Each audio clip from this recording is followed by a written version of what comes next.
연말이 다가오고 있는데 내년 계획이나 뭐 포트의 변화 뭐 이런 게 있으실까요? 내년 포트는 조금 더 보수적이 될 것 같고, 크게 이제 그리고 있는 방향은 한 3가지? 안녕하세요. 맞니? 오늘 좀 피곤해 보이시는데요? 좀 졸린데 장이 지루한데. 그렇죠. FMC 한 거 치고는 조용하네요. 아니, 눈치를 보는 줄 알았는데 눈치가 아니라 조용한 거였어. 그냥 관심이 없는 건가? 그러니까 더 눈치 보고 땅 할 줄 알았는데 그러니까요. 끝나도 그냥 조용하네. 연말이라 그런가 봐. 아, 아무래도 보통 그럴 수 연말에 이제 어느 정도 정상 끝내고 내년 준비하는 그런 흐름이 느낄 때가 있고, 여름에도 이제 휴가 가려고 포지션 풀거나 신규로 매수 안 하거나 그럴 때 이제 시장이 좀 잠잠하거든. 약간 그런 시장의 분위기인 것 같고, 크리스마스도 얼마 안 남았겠다, 약간 그런 연말 분위기 내고 있는 중. 시장도 뭐 다행히 견조하게 계속 오르고 있어서 이게 제일 좋지, 급하게 오르는 것보다. 그쵸, 맞아요. 오늘 새벽이죠, 한국 시간으로. FMC가 발표됐는데 이번 결과는 뭐 둘째치고 이런 큰 매크로 발표가 있을 때는 동강님은 어떤 걸 가장 중요하게 보세요? FOMC에서는 그냥 한 가지만 보는 것 같고, 연준의 의도가 바뀌었는가 안 바뀌었는가. 시장의 반응 항상 조금 과장되기도 하거든. 그래서 연준의 스탠스 자체가 달라졌는지를 확인하는 게 조금 더 핵심인 것 같고, 구체적으로는 뭐 이제 그런 것들 보겠지. 뭐 점도표 변화, 금리 방향성이 바뀌었는가, 파월 발언의 톤, 뭐 매파인지 비둘기파인지 이런 것들, 그 일관성이 좀 유지되는지, 이런 것들인 것 같고, FOMC 직후에 이런 것들을 타이트하게 볼 때가 있었지. 그래서 이런 거 가지고 이제 롱숏 트레이딩이 좀 많이 했었는데, 요즘에는 조금 더 큰 흐름에서의 매매를 가져가고 있다 보니까 요즘에는 이런 것들은 그냥 단순히 시장 소음으로 처리하는데, 과거에는 이런 거 하나씩 하나씩 다 쪼개서 트레이딩하고 이랬었으니까 옛날에 맨날 그런 거 보고 있었지. 옛날에 라이브로 보기도 하고. 그 옛날에 재밌었던 건 대통령 선거 때 미국 대통령 각 주별로 이렇게 나오잖아, 지지율. 그런 거 보면서 이제 친환경, 전통에너지 해가지고 막 트레이딩하고 막 그럴 때가 있었는데, 그런 거 재밌지. 이제 그게 어렸을 때는 진짜 재밌는 그런 경험인데, 그런 것들이 좀 쌓여서 이제는 좀 더 큰 흐름에서 보려고 하는 것 같고. 근데 여전히 그런 시기를 한번 좀 나중에 또 이벤트로서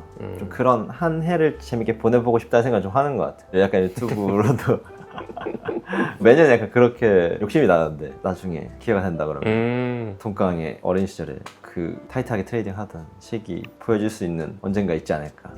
그때를 기다리세요. 여러분들. 굉장히 기대가 됩니다. 불꽃 트레이딩. 이번 FOMC는 제가 듣기에는 약간 비둘기적인 느낌이었어요. 그렇지. 그래서 뭐 FOMC 자체보다 연준이 앞으로 뭐 3개월, 6개월 어떻게 움직일지가 좀 더 중요한 것 같고, 지금 뭐 큰 방향성은 내년에 어느 정도 나오고 있는 것 같고, 특히나 이제 개인 투자 하다 보면 이런 매크로 이슈에 많이 휘둘리기도 하는데, 맞아요. 근데 그거 보면서 여러분들 수익률이 좋아질 거라 생각한다 그러면 완전 오산입니다. 조금 더 이제 뭐 중장기 투자나 장기 투자 하시는 분들은 그냥 기업에 집중하시는 게 낫고, 그 섹터 공부로 이제 바텀업으로 올라가는 그런 식의 투자를 하셔도 되고, 그게 이제 훨씬 더 견고하고 깨져도 훨씬 더 명확하기 때문에. 근데 매크로는 여러분들이 특정 이슈 때문에 깨졌다 해도 파악하기가 되게 어려워요. 그쵸. 네, 그래서 좀 그런 것들은 짬이 좀 있으신 분들은 상관없겠지만, 뭐 대충 알겠지만, 초심자 분들은 매크로 너무 많이 안 보는 게 좋다. 의도적으로라도. 맞아요. 이번에 또 장 좋아서 새로 시장에 들어오신 분들도 많을 텐데 이런 건 참고하면 좋을 것 같습니다. 그리고 시장으로 조금 더 들어와서 얘기를 해보면, 어제 BTS가 이제 완전체로 활동할 거라서 하이브가 뭐 영업이익이 600%가 내년에 증가할 거다, 뭐 이런 기사들이 떴어요. 이런 상황에서 엔터주들은 혹시 어떻게 생각하세요? 난 엔터주 투자해서 돈 벌었던 게 거의 없는 것 같긴 한데. 그런 섹터들이 몇 개 있으시네요. 바이오, 엔터. 뭐 어쨌든 엔터주는 전반적으로 방향성이라기보다는 항상 타이밍이 좀 중요했던 것 같아. 뭐 하이브 같은 경우는 뭐 BTS 완전체 효과가 당연히 분명히 있지. 뭐 실적 턴어라운드 강도가 센 것도 맞다. 하지만 엔터는 지금 뭐 우리가 살아보면은 현생에서 지금 엔터주 얘기하는 사람 누구 있어? 없죠. 그리고 앞으로 몇 년 안에 엔터가 다시 주도주가 된다? 요거는 조금 나는 애매하다. 그래서 이것도 트레이딩 그냥 기회 정도 생각하고 손익비 나오는 구간에서 들어갔다 나오는 거 정도면 괜찮아 보일 텐데, 주도주가 아닌 이유는 좀 있는 것 같아요. 첫 번째로는 실적의 좀 비경상성, 컴백과 이제 활동의 여부에 따라서 실적이 굉장히 변동성이 큰 그런 것들이 있고, 그리고 하이브가 실적이 좋아지는 시기에는 항상 밸류에이션이 비싸죠. 근데 심지어 그걸 또 유지하는 시간이 굉장히 짧은 시간이다.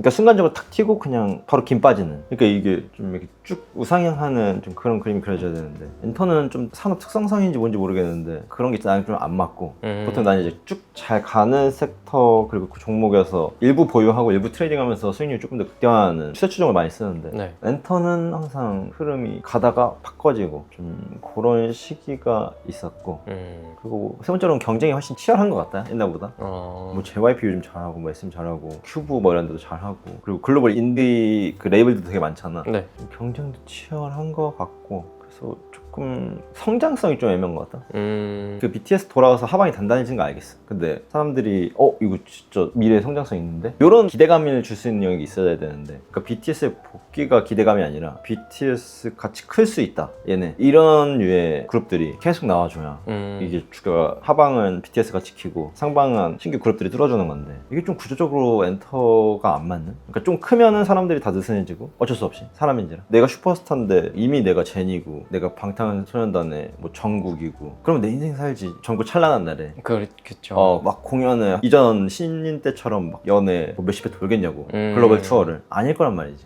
그런 것들이 좀 구조적으로 인간 본능에 좀 위배되는 거 아닌가. 시스템을 과연 잡을 수 있는가 난 솔직히 잘 모르겠다. 그렇죠. 차라리 뭐 버티버라면 뭐 아무래도 늘상 모든 곳에서 사람 컨트롤하는 게 가장 힘드니까. 그러니까 그래서 완전체 활동은 지속성이 없는 단기 모멘텀일 거라고 뭐 생각하는데 뭐 그걸 모르지. 이건 그냥 잘 모르는 엔터 짜바리가 하는 이야기고요. 저는 돈 벌어본 적 없어서. 그래서 엔터는 뭐 단기 이벤트로 플레이는 좀 가능한 것 같지만 지금 시장의 중심, 뭐 반도체, 뭐 전력, 조선 뭐 이런 것처럼 장기 추세를 만들어내는 섹터는 아직은 아닌 것 같다. 특히 유동성이 좀 빠져있는 구간에서는 트레이딩으로는 오케이지만 장기로 보유하거나 할 때는 아직은 잘 모르겠다. 알겠습니다. 그리고 저번에 하이닉스 얘기하면서 제가 하이닉스 좀 갖고 있다 했잖아요. 근데 어제 투자 경고를 받았거든요. 여기 앞에 주 써있으면 네. 주의가 아니고 여러분 주목! 주목! 주목! 경은 뭐예요? 그럼 경고는 뭐예요? 경사 났네. 그거 아닌 것 같은데. 넌 비관적으로 생각할 필요 없어. 경사 났다. 주의 아닙니다. 주목! 좋은 거였구나. 아무튼 요거를 받으니까 그래도 약간 불안하잖아요. 이런 거 주가에 영향이 큰가요? 이런 게 이제 뭐 소형주들에서는 뭐 투자 주의 경고하면은 이제 레버리지 비율이 떨어지거나 쳐야 되는 증거금이 더 높아진단 말이야. 뭐 40%짜리가 100% 되거나 레버리지가 안 돼. 그러다 보니까 수급이 딸려서 이제 하락하는 경우가 있는데 사실 이런 대형주 같은 경우 시총 상위주들은 사실 이런 건 조금 형식적인 제도인 거고 그러니까 주가에 영향이 좀 소형주들, 중소형주들 보다는 훨씬 없지. 그런 것들이 수급을 막기 때문에 단기적으로 과열을 줄이는데 효과는 있지만 이런 것들은 조금 큰 건 없다. 그럼 왜 경고를 받았냐라고 하면은 얘기했잖아. 경사 나와서. 경고가 아니고 경사 났다. 너네 주가 많이 올라서 경사구나. 단계가 너무 많이 올랐어. 이런 느낌이에요. 거래량이 급증하고 뭐 가격 급등하고 그럼 이제 시스템적으로 그냥 붙여주는 거고 뭐 악재라기보다는 그냥 시장 관심이 과도하게 몰렸다라는 신호 정도로 인식하면 될 것 같고 오히려 단기적으로는 이익 실현이 한 번 더 나올 수 있다는 정도의 의미는 좀 부여할 수 있지 않나. 그래서 뭐 악재는 아니고 뭐 실적이나 업황 문제가 아니라 단순 가격 기반의 좀 경고다 보니까 주가에 장기적으로 미치는 영향은 별로 없다. 그래서 오히려 좀 메모리 사이클이 뭐 살아있고 HBM에 대한 수요가 구조적으로 강하고 시장의 관심도가 그만큼 따라오고 있고 조정이 오면 또 좋은 매수 기회가 될 수도 있고 그런 것 같아. 알겠습니다. 그리고 영상 초반에 말씀해 주신 것처럼 연말이 다가오고 있는데 내년 계획이나 뭐 포트의 변화 뭐 이런 게 있으실까요? 내년 포트는 조금 더 보수적이 될 것 같고 근데 사실 뭐 올해랑 막 별로 다를 건 없을 것 같은데 크게 이제 그리고 있는 방향은 한 세 가지? 조선, 로빈후드, 비트, 이더 올해의 포트의 이제 메인 팀이랑 비슷하지. 거기서 이제 뭐 팔란티아 좀 빠지고 뭐 메리츠 좀 빠지고 그 정도였던 것 같고 그래도 실적 기반의 포트와 올해 이제 나스닥 대비 크립토 시장의 이제 괴리율이 조금 벌어진 상황에서 요거를 내년에 유동성 시장이 찾아오면은 크립토 나스닥의 괴리율을 좀 메우는 시도를 하지 않을까라는 예측. 이건 뭐 내년 상반기가 될 수도 있고 그 이유가 될 수도 있을 것 같은데 위험자산에 대한 선호가 올라온다 그러면 요 갭을 메우는 그런 시도가 시장에서 일어나지 않을까 라고 좀 개인적으로 생각을 해서 아직은 유지하고 있고 조선 같은 경우는 유동성의 흐름이 좋으면 당연히 더 좋을 거고 흔들려도 가장 안정적일 수 있고 그래서 크게 조정이 있거나 이슈가 있을 때 가장 하방 안정성이 있으면서 상방도 꽤 열려있는 매력이 있는 여전히 업종이라고 생각하고 그래서 로빈훗도 뭐 비슷한 것 같아. 유동성 장세가 계속 이어진다 그러면 이제 로빈훗도 뭐 크립토 시장에 대한 더 본격적인 진출 그리고 뭐 예측 마켓에 대한 성장성 내러티브가 유동성이 커질수록 조금 더 강화될 거기 때문에 그래서 이런 류의 하방 일성은 계속 올라가고 있고 사이드는 시장 유동성 변화에 따라서 기대이익이 커질 수 있는 이런 쪽으로 전체 포트가 많이 구성될 것 같고 그러면서도 최대한 압축하려고 하는 것 같아. 이제 포트를 여러 개 너무 백화점으로 가져가면 관리가 안 되니까 그쵸. 조금 미스나도 그 섹터 안에서 한두 개 정도 하고 탄력성 좋은 거 뭐 비트 들고 있으면 탄력성 좋은 거 뭐 이더 조금 담아주고 그 정도이지 않나. 뭐 핵심적으로 얘기하면 그냥 내러티브 기반의 섹터는 비중을 조금 최소화하는 거 그리고 뭐 허사이 같은 거는 허사이는 뭐 로봇, 자율주행 이런 쪽에서 어쨌든 중국 군사기업 규제 막 이런 것도 이제 굉장히 큰 리스크긴 한데 어쨌든 라이다 1등으로서 지켜볼 필요는 있는 것 같아서 그래서 뭐 큰 비중은 이제 더 추가 못하고 그냥 들고 있는 정도 그리고 중간 사이클의 업종을 좀 일부 확장을 고민하는 거. 그때 얼마 전에 권영이가 화장품 얘기해가지고 네네. 얘기하다 보니까 내가 얘기하고서도 괜찮은데? 그럴 때가 있죠. 그래서 생각해보니까 타이밍이 괜찮을 수도 있겠는데? 라는 생각이 좀 들어서 근데 그거랑 똑같은 매매 시나리오로 로켓랩도 있었거든. 네. 멤버십에서 내가 로켓랩 얘기를 했었는데 그것도 똑같이 스페이스X의 상장 일정에 따른 전체 섹터에 대한 시장 규모의 크기가 높게 평가될 수 있다.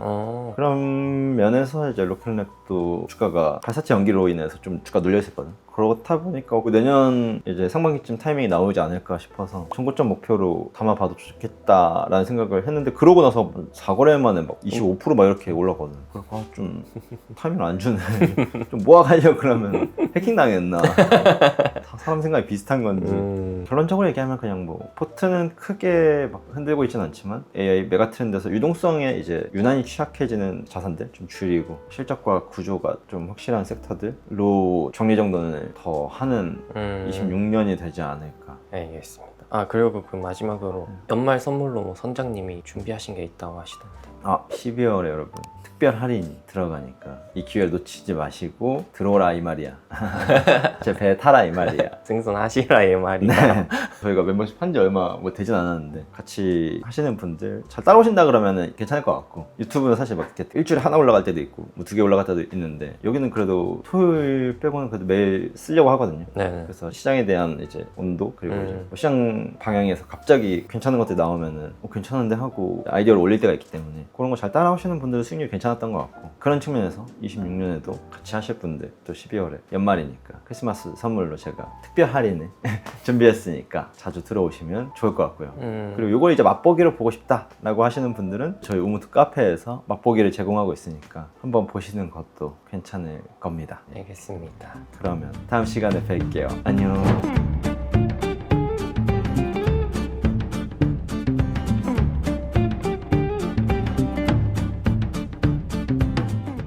이름이 머니크루즈예요. 머니크루즈 뜻이 뭐예요? 이제 크루들을 모아갖고 그 큰 배에서 파도 타고 막 목적지를 향해 가는 거잖아. 목적지 하나야. 돈. 어쨌거나 버는 거. 어떠한 가치도 없다. 돈 버는 거.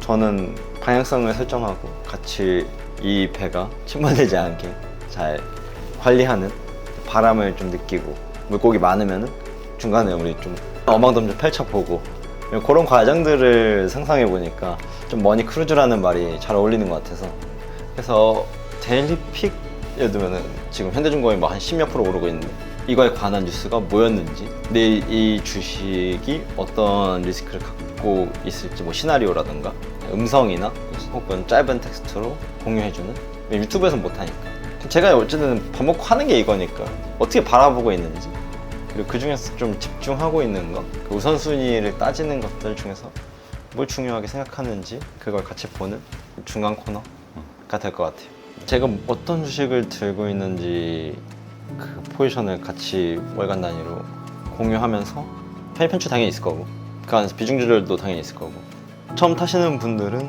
약간 항해가 거칠 수 있으나 재밌을 수는 있다. 원래 이제 배가 흔들리고 이제 막 이렇게 거칠 수는 있어요. 근데 이제 그 과정을 좋아하실 만한 분들이 충분히 있을 것 같고 거친 컨텐츠의 맛, 좀 더 날 것 그대로의 통깡, 강민훈 이제 보시고 싶은 분들은 아마 오늘 이 배에 타면은 경험하지 않을까 개인적으로 생각하고 있습니다. 네, 그러면 저는 카페 안에서 만나도록 하겠습니다.